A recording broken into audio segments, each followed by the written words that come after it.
Assalamualaikum warahmatullahi wabarakatuh. Selamat berjumpa kembali di video pembelajaran Matematika Peminatan kelas 12.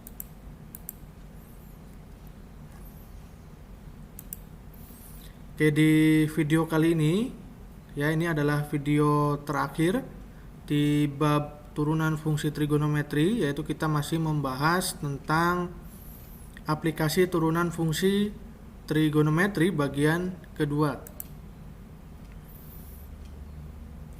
Yang akan kita pelajari di video kali ini adalah fungsi naik, fungsi turun, dan selang kecekungan fungsi trigonometri. Fungsi naik dan fungsi turun itu biasa kita sebut juga dengan selang kemonotonan fungsi. Nah, mungkin kalian sudah melihat video di part 1. Di situ ada beberapa aplikasi turunan. Di situ memang ada nilai maksimum ya, tapi kita tidak membahasnya. Akhirnya kita tidak membahas itu. Kita nanti akan lebih membahas ke selang kecekungan fungsi trigonometri. Karena untuk nilai maksimum itu sudah tercangkup di nilai stasioner ya. Oke, tujuan pembelajaran yang pertama yaitu nanti kita akan menjelaskan langkah untuk menentukan selang kemonotonan kurva fungsi trigonometri atau yang lebih dikenal dengan fungsi naik dan fungsi turun.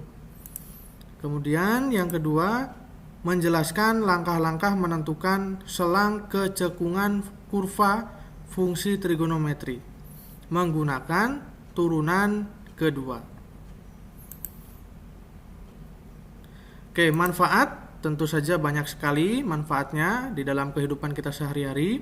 Di dalam bidang olahraga tentunya banyak sekali ya olahraga, misalkan ini ada tenis, ada sepak bola ya, yang dasar-dasar gerakan bolanya itu parabola ya atau lengkungan ya, seperti itu. Jadi mungkin di zaman modern sekarang olahraga dikaitkan dengan sains ya, di mana berapa sudut untuk memukul, berapa sudut untuk menendang, kecepatan dan lain-lain. Kemudian selalu dimanfaatkan di dalam sebuah pabrik atau perusahaan tentu saja ya. Itu banyak sekali menggunakan turunan untuk mengetahui misalkan pendapatan maksimum ya, terus bahan minimum yang harus digunakan dan lain-lain. Bisa dalam matematika teknik juga banyak digunakan.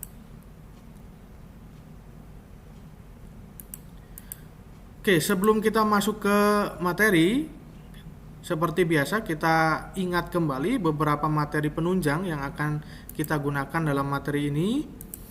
Yang pertama adalah persamaan fungsi trigonometri. Ini yang harus kalian kuasai ya. Seperti di video sebelumnya juga sering dipakai ya. Ini jika sin x sama dengan sin alfa, maka ada dua kemungkinan nilai x, yaitu A plus K kali 360 atau 180 min A plus K kali 360. Kemudian jika cos X sama dengan cos alfa, maka X-nya juga dua kemungkinan, A plus K kali 360 atau min A ya. Min A plus K kali 360 ya. Hati-hati di sini bentuk sin dan cos kadang-kadang sering keliru ya. Kemudian jika bentuk tangan X sama dengan tangan alfa itu hanya satu, yaitu X sama dengan A plus K kali 180.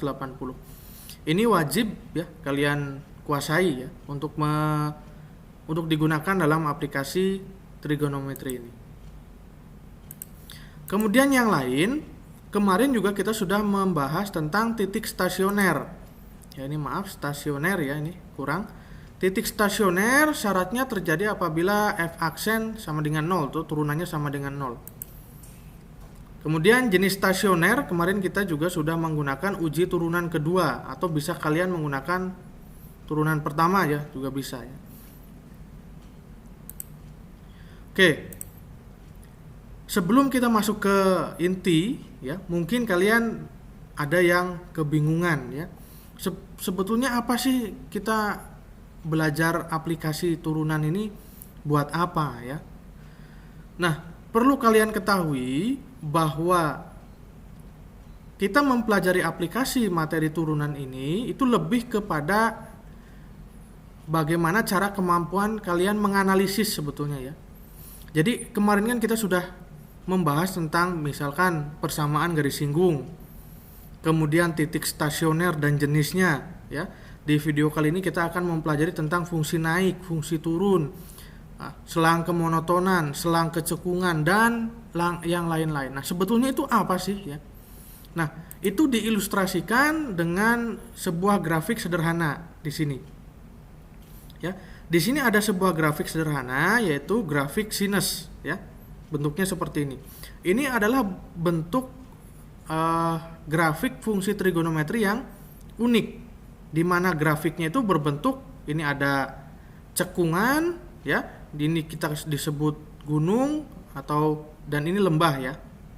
Nah, jadi ada cekung ke bawah, ada cekung ke atas. Memang bentuknya seperti gelombang. Nah, ini memang ciri khas dari grafik trigonometri itu. Nah, sebetulnya ketika kita mempelajari tentang aplikasi turunan itu sama saja kita menganalisis perilaku dari grafik ini. Ya, menganalisis perilaku. Contoh misalkan kalau secara gambar itu mudah ya sebetulnya. Cuma kita diharuskan untuk menganalisis tanpa gambar karena kalau kita mencari gambarnya dulu tentunya panjang dan sulit ya. Nah, maka ini yang kita sebut dengan geometri analisis ya. Misalkan kita kemarin mempelajari tentang titik stasioner ya. Titik stasioner itu sama dengan titik ekstrim atau titik puncak. Itu letaknya di sini ya. Titik stasioner atau ini juga di sini misalkan. Ini titik stasioner, bisa disebut titik ekstrim, titik puncak. Nah, kemudian nilai stasioner, stasioner ya tentu saja ada di sini ya. Ini nilainya di sini tentu saja. Nah, kemudian ada lagi fungsi naik. Fungsi naik itu ya berarti fungsi pada saat dia naik ya. Di sini berarti dari mulai ini ke sini ya, berarti dari 0 sampai ini ya. Kemudian turun, berarti sebaliknya ini turun. Jadi kita menentukan intervalnya. Ya. Jadi fungsi naik, fungsi turun, kemudian ada fungsi turun lagi di sini, ada fungsi naik dan seterusnya. Kemudian ada juga selang kecekungan. Nah, karena bentuk dari grafik trigonometri itu cekung, ada cekung ke bawah, cekung ke atas, maka kadang kita diminta untuk mencari selangnya atau interval. Jadi pada saat cekung ke atas ini interval dari berapa sampai berapa lah. Kalau di sini kan misalkan cekung ke bawah ini dari interval 0 sampai V ya. Cekung ke atas dari V sampai 2V. Itu namanya perilaku dari grafik. Nah, kita akan mempelajarinya tanpa gambar. Nah, makanya ya kita butuh beberapa analisis yang tepat ya. Oke, kita mulai. Yang pertama adalah fungsi naik dan fungsi turun atau yang disebut dengan selang kemonotonan fungsi. Definisi ini secara umum ya. Misal f continue. Continue itu adalah grafiknya tidak putus di selang buka A, B ya. Fungsi f dikatakan naik pada selang buka A, B jika untuk setiap x1 kurang dari x2 maka fx1 kurang dari fx2 ya. Dan sebaliknya jika f continue di selang buka AB, fungsi f dikatakan turun pada selang AB jika untuk setiap x1, x2 maka fx1 bedanya ini lebih dari ya. Jadi misalkan ini x1 di sini, x2, nah ini fungsinya gini. Itu jika naik. Nah, kalau turun berarti x1, x2. Nah, ini gini. Nah, ini definisi umum. Nah, bagaimana sekarang definisi atau syaratnya dalam turunan? Nah, fungsi itu dikatakan naik syaratnya jika turunan pertamanya lebih dari 0. Ini sebenarnya sudah dipelajari di kelas 11 ya, di aplikasi turunan aljabar. Nah, kalau fungsinya turun, maka kurang dari 0. Tidak naik, ini tidak turun. Tidak turun berarti selalu naik ya. Nah, itu bedanya lebih dari sama dengan 0. Kemudian tidak naik atau selalu turun berarti kurang dari 0. Nah, ini syarat yang harus kalian perhatikan ya. Nah, ini sudah kalian pelajari juga di kelas 11. Kemudian sekarang kita punya contoh. Kita bahas contoh soalnya. Diberikan fx sama dengan x min 2 sin x untuk interval 0 sampai 2V atau 0 sampai 360. Tentukan selang di mana fungsi naik dan fungsi turun. Oke, di sini kita disuruh mencari dua sekaligus, fungsi naik dan fungsi turun intervalnya ya. Nah, penyelesaiannya syarat fungsi naik, misalkan kita ambil satu dulu ya, fungsi naik. Itu turunan pertamanya lebih dari 0. Tetapi di sini perlu kalian pahami bahwa ketika kita mencari fungsi naik, nanti otomatis kita mendapatkan fungsi turun, gitu ya. Kenapa seperti itu? Karena kalian lihat di sini. Di sini tandanya adalah pertidaksamaan. Nah, kalau kalian ingat, misalkan di materi pertidaksamaan kuadrat, ya, itu pasti himpunan penyelesaiannya adalah sebuah interval. Nah, nanti makanya ini juga interval. Jadi ketika kita mencari interval fungsi naik, otomatis kita juga akan mendapatkan interval fungsi turun. Oke, kita turunkan di sini turunan x adalah 1 ya. Terus 2 sin x, turunan sin x adalah cos x, harus lebih dari 0. Ini turunan pertamanya lebih dari 0. Kemudian setelah itu sama seperti pertidaksamaan kuadrat, kita menentukan pembuat 0 atau ya titik kritis ya, pembuat 0. Jadi persamaan atau turunan pertama 1 min 2 cos x kita sama dengan 0, maka 2 cos x sama dengan 1, ini pindah ruas saja, cos x sama dengan setengah. Nah, maka nilai cos yang setengah berapa? 60 derajat, maka cos x sama dengan cos 60. Sampai sini kita gunakan persamaan trigonometri ya.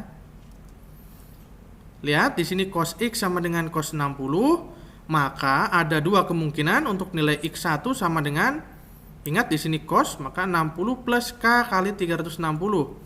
Untuk k0, k-nya 0 ya, maka x-nya 60.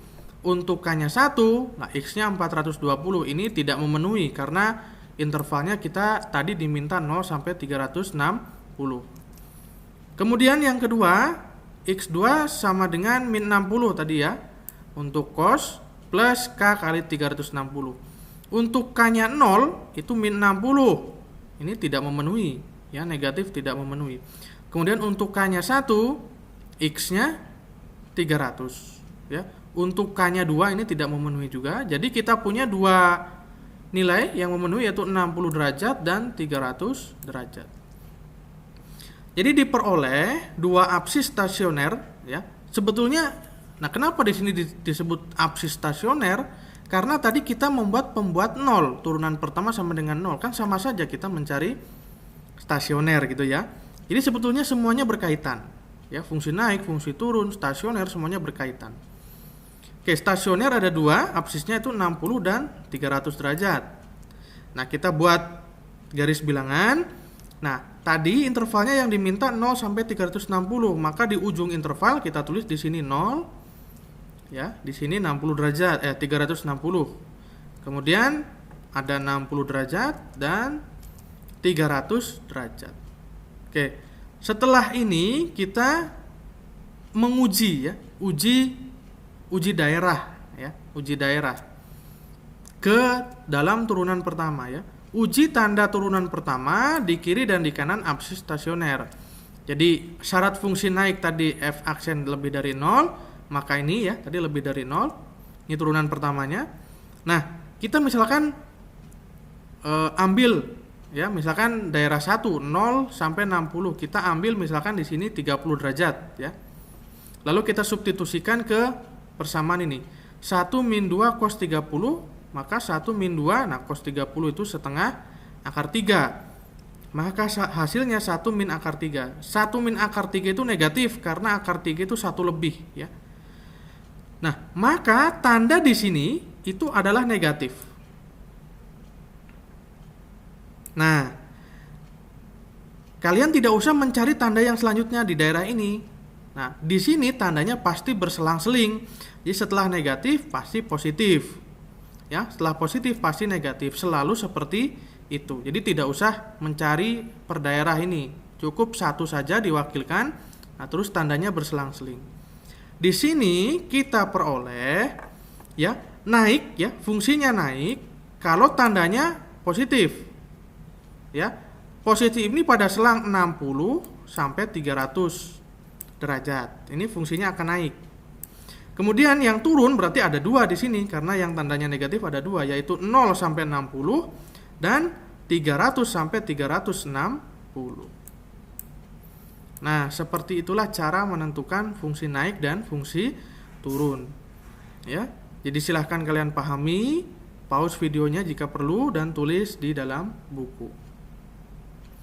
Oke, kita lanjut. Kita ke aplikasi yang kedua di video ini, yaitu selang kecekungan kurva. Ya, kenapa kecekungan? Karena ya tadi ya, grafik fungsi trigonometri bentuknya cekung ke bawah, cekung ke atas. Kita akan mencari intervalnya di sini. Nah, di sini ada teorema uji kecekungan menggunakan turunan kedua, ya, sama seperti jenis stasioner ya, sebenarnya sama, ini berhubungan. Nah, misalkan f adalah suatu fungsi yang turunan keduanya ada ya, jadi bisa diturunkan sampai turunan kedua pada selang buka a, b, maka perhatikan di sini f double aksen atau turunan kedua lebih dari 0 untuk semua x dalam selang buka AB, maka grafik f akan cekung ke atas. Ya, jadi grafiknya akan cekung ke atas jika f double aksennya lebih dari 0. Kemudian jika f double aksennya, ini maaf ya, ini maksudnya kurang dari 0. Ya, maaf ini kurang dari 0 ya. F double aksen kurang dari 0, untuk nilai x dalam interval buka AB, maka grafik akan cekung ke bawah. Ya. Nah, ini menggunakan turunan kedua. Nah, oke, kita lihat contoh soalnya. Diberikan fungsi fx sama dengan 20x min 10 sin 4x. Untuk, nah perhatikan, nah di setiap soal itu ada interval, dibatasi interval yang diminta. Di sini 0 sampai v. Ya, berarti 0 sampai 180. Ya. Tentukan selang kecekungan kurvanya. Oke. Perhatikan di sini ya, fungsinya diketahui seperti ini, selangnya intervalnya 0 sampai v, maka turunan pertamanya 20x, turunan pertamanya 20. Nah, perhatikan 10 sin 4x menggunakan aturan rantai ya. 10 kali 4 40, turunan sin cos. Nah, ini kita cari turunan keduanya ya. Turunan 20 itu 0 ya. Kemudian turunan cos itu adalah min sin, berarti ini min kali min plus. Nah, 40 kali 4 160. Ya, 160 sin 4x. Nah, kita menggunakan syarat kecekungan kurva tadi, salah satunya yaitu f double aksen lebih dari 0. Ini kurvanya naik ke atas. Nah, itu juga sama seperti tadi, ketika kita mencari salah satu nilai ini cekung ke atas, otomatis nanti kita juga akan mendapatkan interval cekung ke bawah. Jadi bebas di sini, kalian mau kurang dari dulu, mau lebih dari dulu, bebas. Ya. Nih turunan keduanya 160 sin 4x lebih dari 0. Ini masing-masing dibagi 160 ya. Maka sin 4x lebih dari 0. Ya, masing-masing dibagi 160. Nah, sama kita tadi mencari pembuat nol atau menentukan absis kritis atau perpotongan dengan sumbu X. Ya, jadi sin 4X sama dengan 0. Nah, nilai yang sin yang nilainya 0 adalah ya 0 ya, sin 0. Kemudian kita menggunakan persamaan trigonometri. Sin 4X sama dengan sin 0, maka ada dua kemungkinan nilainya, yaitu 4X sama dengan 0 plus K kali 360. Masing-masing ruas kita bagi 4, maka X sama dengan 0 plus K kali 90. Untuk K-nya 0, X-nya 0. K-nya 1, X-nya 90. K-nya 2, X-nya 180. K-nya 3 sudah tidak memenuhi ya. Ingat, tadi batasnya adalah 0 sampai V. 0 sampai 180. Kemudian kemungkinan yang kedua, 4x2 ya sama dengan 180 min alfa, 180 min 0 plus K kali 360. Masing-masing kita bagi 4, maka X sama dengan 45 derajat plus K kali 90. Untuk K-nya 0, 45, K-nya 1, 135, ya, K-nya 2 ini sudah tidak memenuhi karena batasnya 180. Oke, maka di sini kita punya 5 ya. Ada 5 absis kritis atau perpotongan dengan sumbu X fungsi ini untuk intervalnya ini. Yaitu 0, 45 derajat, 90 derajat, 135 derajat dan 180 derajat. Sama kita buat garis bilangan ya. Kebetulan di sini intervalnya itu masuk ke dalam titik kritisnya. Jadi kita buat saja ini 0 derajat. Kemudian sampai 180 derajat ya. Di dalamnya ada 45 derajat, 90 derajat dan 135 derajat. Setelah ini kita gunakan uji daerah ya atau menentukan tanda positif atau negatif dari turunan kedua ya.